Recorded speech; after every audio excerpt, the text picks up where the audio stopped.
நம்ம தளபதி விஜயோட பர்த்டே ஸ்பெஷலாக பார்த்தீங்கன்னா வர ஜூன் 19 ஜில்லா ரிலீஸ் ஆக போகிறதா அஃபிஷியலாக பார்த்தீங்கன்னா புது போஸ்டரோடவே சொல்லிட்டாங்க. ஸோ இது மூலமாக ஒன்று தெரியுது, இந்த மாதிரி பார்த்தீங்கன்னா ஜனநாயகன் ரிலீஸ் கிடையாது. ஸோ நீங்கள் பார்த்தீங்கன்னா இந்த ஜில்லா பார்த்து தேட்டர்ஸில் பார்க்க பிளான் போட்டிருக்கீங்களா இல்லையான்னு சொல்லுங்கள். இருமுகன்னு ஆல்ரெடி பார்த்தீங்கன்னா ஒரு பிளாக் பஸ்டர் ஹிட் கொடுத்த நம்ம சியான் விக்ரம் அப்புறம் ஆனந்த் சங்கர் டைரக்ஷனில் பார்த்தீங்கன்னா ரெடியாக இருக்க படம் தான் பார்த்தீங்கன்னா சியான் 63. ஸோ இந்த படத்துக்கு பார்த்தீங்கன்னா நம்ம சானா மியூசிக் டைரக்டர். ஸோ இந்த படத்தோட ஷூட்டிங் பார்த்தீங்கன்னா இப்போ ஸ்டார்ட் ஆகிருக்கதா பார்த்தீங்கன்னா சொல்லியிருக்காங்க.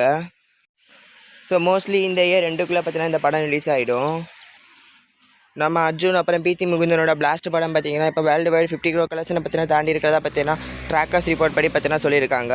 ஸோ தமிழ்நாட்டில் மட்டுமே பார்த்தீங்கன்னா 20 crores அதிகமான கலெக்ஷனும், கேரளாவில் பார்த்தீங்கன்னா 10 crores அதிகமான கலெக்ஷனையும், ஓவர்சீஸில் பார்த்தீங்கன்னா 10 crore அதிகமான கலெக்ஷன் பார்த்தீங்கன்னா 3 ரீஜனில் 2 digitல பார்த்தீங்கன்னா கலெக்ஷனை தொட்டிருக்கு. ஸோ பிளாஸ்ட் பார்த்தீங்கன்னா பாக்ஸ் ஆஃபீஸ் வைஸ் ஒரு பிளாஸ்டான ஒரு பிளாக் பஸ்டர். நம்ம அதர்வா இப்போ இதே முரளியோட படத்தோட மொத்த டப்பிங்கையும் பார்த்தீங்கன்னா முடிச்சிருக்காரு. ஸோ இதை பார்த்தீங்கன்னா மூவி டீமே இப்போ பார்த்தீங்கன்னா அஃபீஷியலாக பார்த்தீங்கன்னா சொல்லியிருக்காங்க. மூவி வர ஜூலை 10 பார்த்தீங்கன்னா தியேட்டர்ஸ் ரிலீஸ் ஆக போகுது. நம்ம விஜய் ஆண்டனியோட 100 சாமி படத்தோட ட்ரைலர் பார்த்தீங்கன்னா இன்றைக்கி ரிலீஸ் ஆக போகுது. நம்ம சிவகார்த்திகேயன் பார்த்தீங்கன்னா இந்த ட்ரைலரை பார்த்தீங்கன்னா ரிலீஸ் பண்ண போகிறாங்க. இந்த படத்தோட டேரக்டர் ஆல்ரெடி பார்த்தீங்கன்னா பிச்சைக்காரன் ஒரு all time black Bastar hit கொடுத்த டேரக்டர்ஸோட சேர்ந்து பார்த்தீங்கன்னா அகைன் விஜய் ஆண்டனி பார்த்தீங்கன்னா சேர்ந்துருக்காரு. வர ஜூன் 19 பார்த்தீங்கன்னா இந்த படம் தியேட்டர்ஸ் ரிலீஸ் ஆக போகுது.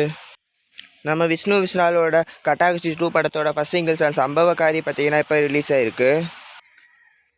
நம்ம விஜய் சேதுபதிக்கு நெக்ஸ்ட் ரிலீஸ் ஆக போகிற மூவி தான் ஸ்லம் டாக். ஸோ இது ஒரு தெலுங்கு மூவி. இந்த படத்தோட டீசர் பார்த்தீங்கன்னா இன்றைக்கி பார்த்தீங்கன்னா ஈவினிங் 6 PM பார்த்தீங்கன்னா ரிலீஸ் ஆக போகுது. இந்த படத்தோட டேரக்டர் பார்த்தீங்கன்னா ஆல்ரெடி தெலுங்கு வெர்ஷனில் ரிலீஸ் ஆன மகேஷ் பாபுவோட ஒரிஜினல் போக்கிரி படத்தோட டேரக்டர் தான். ஸோ இந்த படத்தோட டீசர் எப்படி இருக்குன்னு வெயிட் பண்ணி பார்ப்போம். நெக்ஸ்ட் டபுள் ஆக்குபென்சின்னு ஒரு படத்தோட அஃபிஷியல் ட்ரைலர் பார்த்தீங்கன்னா இப்போ ரிலீஸ் ஆகிருக்கு. ஜூன் 12 பார்த்தீங்கன்னா இந்த படம் தியேட்டர்ஸ் ரிலீஸ் ஆக போகுது. நம்ம கதையோட ஆக்டிங்கில் நெக்ஸ்ட் தமிழில் ரிலீஸ் ஆக போகிற ஒரு ஆக்ஷன் வெப் சீரிஸ் தான் லிங்கம். ஸோ இந்த படத்தோட ட்ரைலர் பார்த்தீங்கன்னா இப்போ ரிலீஸ் ஆகிருக்கு. இது வர ஜூன் 26 பார்த்தீங்கன்னா ரிலீஸ் ஆக போகுது.